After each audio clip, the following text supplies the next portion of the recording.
In the village of Katampe, it was a normal thing to see girls being married at a young age. At 16, they were considered ripe for marriage. Efia was only 17 when she became pregnant with her first baby. When she broke the news of the pregnancy to her husband Kofi, he was overjoyed. He called his friends to drink and celebrate with him. Efia's mother, her mother-in-law and her friends all congratulated her. Everyone looked forward to when she would give birth.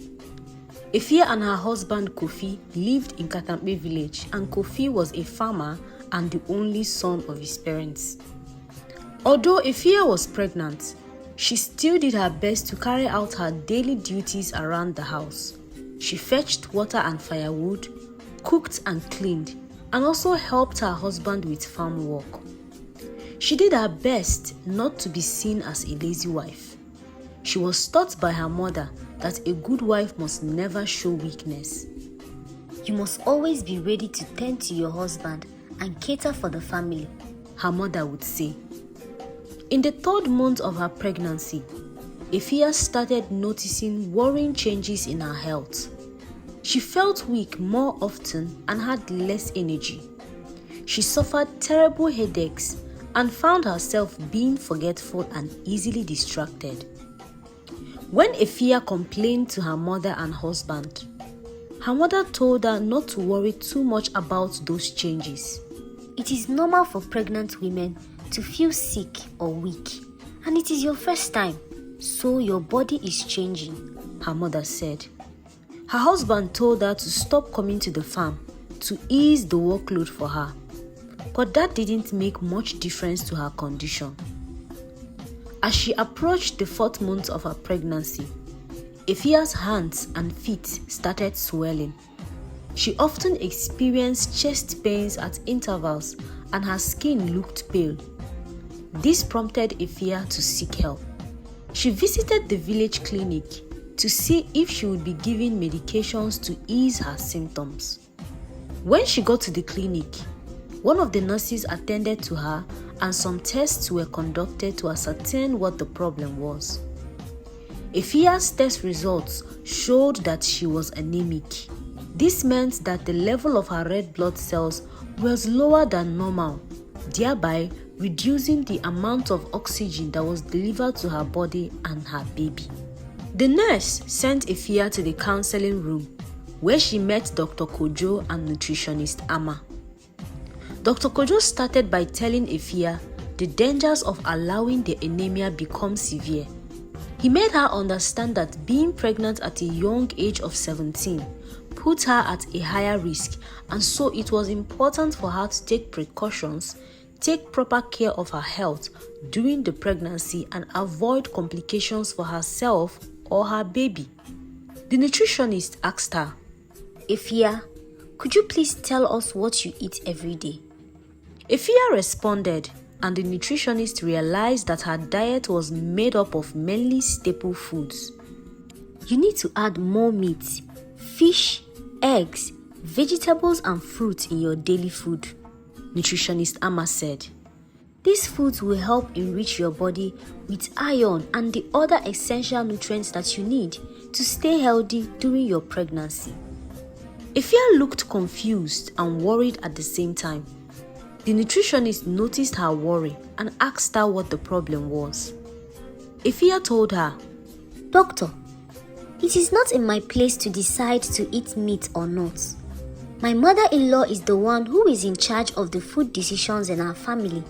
And in our tradition, the men in our families are served the bigger portions of meat or fish, followed by the male children, and then we the females get whatever is remaining. Also, we are advised not to eat eggs while pregnant or even give children eggs because the child will cultivate stealing habits when it grows up. I was also told that eating too much vegetables will make the babies too fat, so we eat them in very little amounts. The doctor and the nutritionist were shocked and disappointed to hear the things that Efia said, but they couldn't blame her.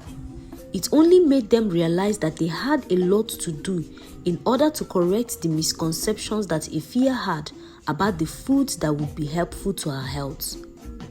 Amma started to explain. Efia, I understand your fears and cultural limitations, but I want to tell you that eating enough vegetables will not make your baby too big. It is actually the excess consumption of starchy foods that would cause your baby to be too big. Eating eggs cannot make your child become a thief. Think about it, Efia. How do you even think it is possible for a child to start stealing just because you ate eggs during pregnancy? That is just a myth.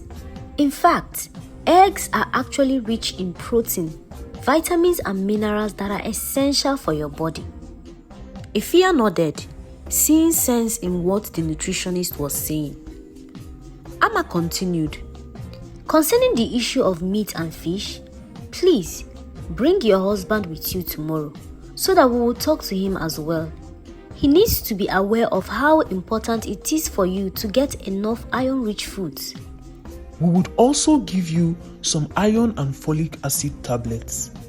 Make sure to take them in their prescribed doses, the doctor added. Efia nodded in agreement to what the doctor and the nutritionist said. Dr. Kojo asked Efia, why have you not registered for antenatal classes yet? It is important that you attend and learn more about how to take care of yourself during pregnancy. And this is your first pregnancy, so it is very important that you attend the classes. After the meeting, Efia was directed to the dispensary where she was given some iron and folic acid supplements. When she got home, she told her mother-in-law and her husband what the doctor and the nutritionist told her. Her mother-in-law, who was an old taker and strongly held onto their cultural norms and taboos, said to her, don't mind those doctors. They are trying to scare you to go against tradition. In my days, we ate our foods and I still gave birth to Kofi and his sister. I will give you some herbs to drink to ease the headache and chest pain. With time, the swelling will go as well. You don't need any antenatal classes. Your mother and I will teach you all you need to know about pregnancy and childbirth. Kofi agreed with his mother and therefore saw no reason in going to the clinic with Efia. Moreover, he didn't understand why the doctor would say that his wife should get more meat than him when he was the one making money to buy the meat. Efia had no choice but to agree with them. At least I have the drugs I was given, she thought to herself. But Efia did not take the drugs. She only managed to take them once. She complained to her friends that the drugs smelled badly and made her nauseous. Amina, her friend, who had been pregnant before, told her that it didn't really matter whether she took the drugs or not. I think those doctors just want to make money from us. The drugs are not necessary and they smell bad too, she said. Surrounded by ignorance and wrong counsels, Efia carried on with her usual daily routine. She consoled herself with the advice of her mother-in-law and friends. She didn't go back to the clinic as the nutritionist instructed, and she didn't take the iron and folic acid supplements. 2 weeks after her visit to the clinic, Efia found herself craving for nzu. And as usual, she thought it was a normal occurrence because she had seen some pregnant women who ate nzu during pregnancy. Little did she know that it was all a sign of the anemia and that in licking the nzu, she was further endangering her health. She started having sore and swollen tongue, but she overlooked it because she thought her tongue was sore due to her constant licking of nzu. In the 5th month of her pregnancy, Efia woke up one morning feeling very weak and tired. She managed to stand up from her bed, but she suddenly felt dizzy and staggered. She held the wall in order to steady herself. She felt breathless and very intense pain on her chest. These symptoms were not new to her, but that morning, they all seemed to be happening at the same time. She tried to call out for help, but was too weak to do so. She struggled to get to the door of the hut. It was already difficult for her to walk due to her swollen legs. Incidentally, her sister-in-law was just coming to the hut to pick up something when she saw Efia trying to come outside with so much difficulty. But just as she was about to reach out and help her, Efia collapsed on the ground. Her sister-in-law raised an alarm and called for help. Efia was taken to the clinic, but by the time they arrived, it was too late. Efia died from severe anemia caused by iron deficiency. Her death could have been avoided if only she was surrounded by people who knew better. If only her husband paid more attention to her and went with her to the clinic instead of choosing his ego and lion's share of the meat over her health. If only Efia was encouraged to attend the antenatal classes and take the routine drugs that was given to her. If only she was sent to school to get a better education instead of being married at a young age, her death could have been averted. She was buried a few days later, and her husband and family mourned her. A few months after her death, Kofi, her husband, remarried.